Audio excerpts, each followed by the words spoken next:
अस्सलाम वालेकुम, welcome to pathology edema part 1। इस लेक्चर में हम पढ़ेंगे एडिमा के बारे में।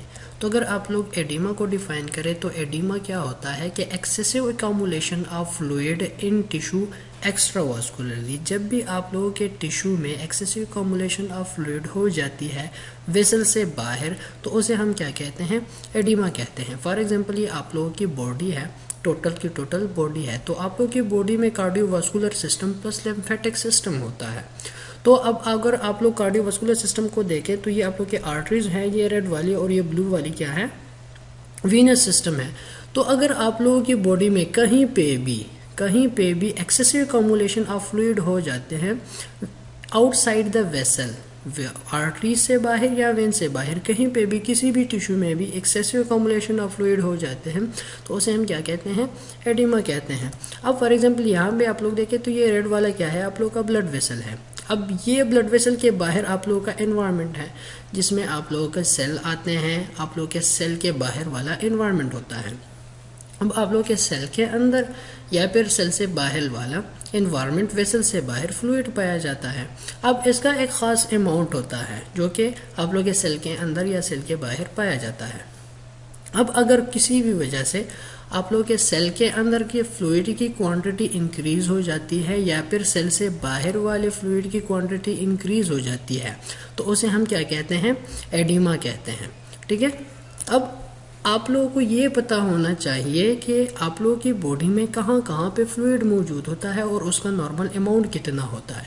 अब आप लोग अगर उसे समझ जाएं कि हमारी बॉडी में कहाँ कहाँ पे फ्लूइड मौजूद होता है और उसका नॉर्मल अमाउंट आप लोगों को पता चल जाता है तो आप लोगों को ये समझने में आसानी होगी कि अगर हमारी टिश्यू में भी कहीं पे भी उस अमाउंट से ज़्यादा फ्लूइड की अकामुलेशन हो जाती है तो उसे हम क्या कहते हैं, एडिमा कहते हैं। तो अगर आप लोग टोटल बॉडी वेट को देखें तो वो दो कंपार्टमेंट में डिवाइड है, एक है लीन बॉडी मास और एक है टोटल बॉडी वाटर। अब अगर आप लोग टोटल बॉडी को देखें तो यहाँ पे आप लोगों के जो 40% होता है वो लीन बॉडी मास होता है, जो 60% होता है वो टोटल बॉडी वाटर होता है।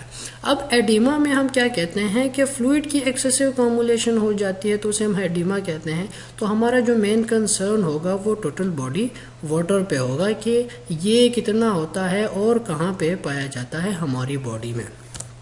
तो अगर आप लोग टोटल बॉडी वाटर को देखें तो वो दो कंपार्टमेंट में डिवाइड है, एक को हम कहते हैं इंट्रासेल्युलर फ्लूइड और एक को हम कहते हैं एक्स्ट्रा सेल्युलर फ्लूइड।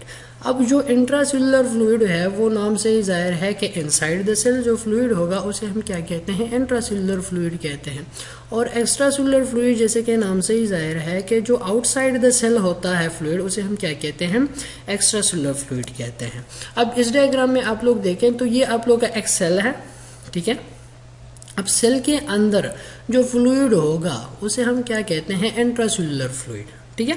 आपको पता है कि आप लोग की बॉडी सेल से मिलके बनती है, पूरी की पूरी टिश्यू जो है वो सेल से मिलके बनती है, जितने भी सिस्टम होते हैं वो सेल से बनते हैं। अब सेल के अंदर वाला जो फ्लूइड होगा उसे हम क्या कहते हैं, इंट्रासेल्युलर फ्लूइड। अब सेल से बाहर जितने भी इन्वायरमेंट में फ्लूइड होता है, फॉर एग्जांपल आप लोग के सेल के बीच का फ्लूइड हो गया, आप लोग के वेसल के अंदर का फ्लूइड हो गया, आप लोग के कैविटीज़ के अंदर का फ्लूइड हो गया, वो सेल के बाहर होता है। तो वो फ्लूइड जो कि सेल के बाहर पाया जाता है उसे हम क्या कहते हैं, एक्स्ट्रा सेल्युलर फ्लूइड कहते हैं। ठीक है। अब आप लोगों का जो इंट्रासेल्युलर फ्लूइड है वो तो इनसाइड द सेल हो गया, कॉमनली नाम है कि जितने भी आप लोग की बॉडी में सेल पाए जाते हैं उसके अंदर जो फ्लूइड होगा उसे हम क्या कहते हैं, इंट्रासेल्युलर फ्लूइड कहते हैं। अब जो एक्स्ट्रा सेल्युलर फ्लूइड होता है, जो सेल के बाहर का फ्लूइड होता है, वो मजीद दो कंपार्टमेंट में डिवाइड है, एक है इंट्रावास्कुलर फ्लूइड जो कि वेसल के अंदर होता है और एक होता है एक्स्ट्रा वास्कुलर फ्लूइड। अब ये दोनों फ्लूइड, इंट्रावास्कुलर फ्लूइड और एक्स्ट्रा वास्कुलर फ्लूइड, ये सेल के अंदर नहीं होते हैं, ठीक है, ये सेल के बाहर पाए जाते हैं। अब जो इंट्रावास्कुलर फ्लूइड होता है, प्लाज्मा फॉर एग्जांपल आप लोग ले ले तो जितना भी प्लाज्मा है वो फ्लूइड होता है लेकिन वो सेल के अंदर नहीं होता, वो आप लोग के कार्डियोवास्कुलर ट्यूब्स में होता है। ठीक है। तो प्लाज्मा जो है वो फ्लूइड का पोर्शन है लेकिन सेल के बाहर वाला पोर्शन है तो उसे हम क्या कहते हैं, एक्स्ट्रा सेल्युलर फ्लूइड कहते हैं। ठीक है। अब जो एक्स्ट्रा सेल्युलर फ्लूइड होता है वो दो होते हैं, इंटरस्टिशियल फ्लूइड और एक होता है ट्रांससेल्युलर फ्लूइड। अब अगर आप लोग इस डायग्राम में देखें फॉर एग्जांपल ये जो पर्पल कलर के सेल आप लोगों को दिखाए गए हैं ये किसी भी टिश्यू के सेल हैं। अब जो सेल के अंदर वाला फ्लूइड होगा उसे हम क्या कहते हैं, इंट्रासेल्युलर फ्लूइड कहते हैं, ठीक है। लेकिन यहाँ पे हम पढ़ेंगे कि जो एक्स्ट्रासेल्युलर फ्लूइड होता है वो दो होते हैं, जो इंट्रावास्कुलर फ्लूइड होता है। अब फॉर एग्जाम्पल यहाँ पे आप लोगों को एक वेसल दिखाया है ये वाला।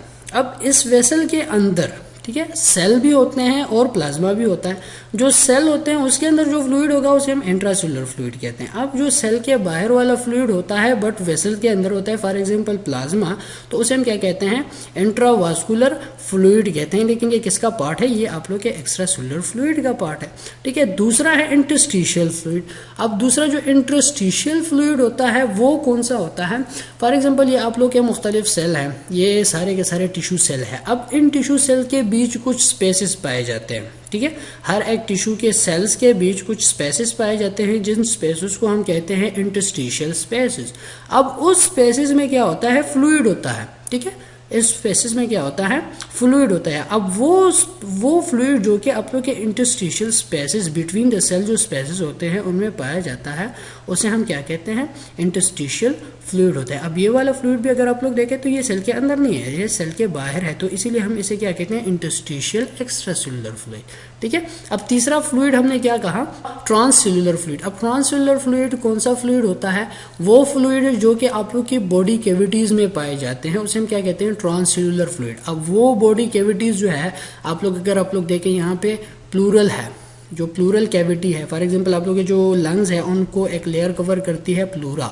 अब उस प्लूरा जो होता है उसके दो लेयर होते हैं, पैराइटल एंड विजरल प्लूरा। अब दोनों प्लूरा लेयर के बीच एक कैविटी होती है, उसे हम क्या कहते हैं, प्लूरल कैविटी। अब उस प्लूरल कैविटी में जो फ्लूइड होगा उसे हम क्या कहते हैं, प्लूरल फ्लूइड कहते हैं, ठीक है। इसी तरह हार्ट को भी एक लेयर कवर करती है, पेरिकार्डियल लेयर होती है, पेरिकार्डियल मेम्ब्रेन होती है, और उस पेरिकार्डियल लेयर के बीच भी जो होता है कैविटी होती है, वो कैविटी भी फ्लूइड से फिल होती है, उसे हम क्या कहते हैं, पेरिकार्डियल फ्लूइड। इसी तरह आप लोग के पेरिटोनियल कैविटी जो होती है वो भी एक फ्लूइड के से फिल होती है, उसे हम क्या कहते हैं, पेरिटोनियल फ्लूइड। अब ये आप लोग की बॉडी कैविटीज है जिनमें आप लोग के फ्लूइड मौजूद होता है, वो भी सेल के बाहर होता है, लेकिन कैविटीज के अंदर होता है, ना ही सेल के बीच पाया जाता है, ना ही वेसल के अंदर पाया जाता है।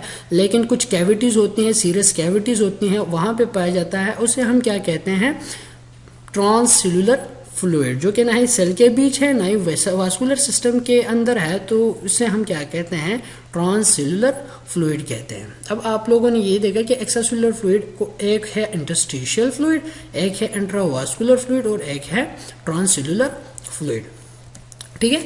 अब आप लोग अगर बॉडी की डिस्क्रिप्शन के हिसाब से देखें तो जो टोटल बॉडी फ्लूइड होता है उसमें जो 2/3 होता है वो इंट्रासेल्युलर फ्लूइड होता है, और जो एक्स्ट्रासेल्युलर फ्लूइड होता है वो 1/3 ऑफ टोटल बॉडी फ्लूइड होता है, ठीक है।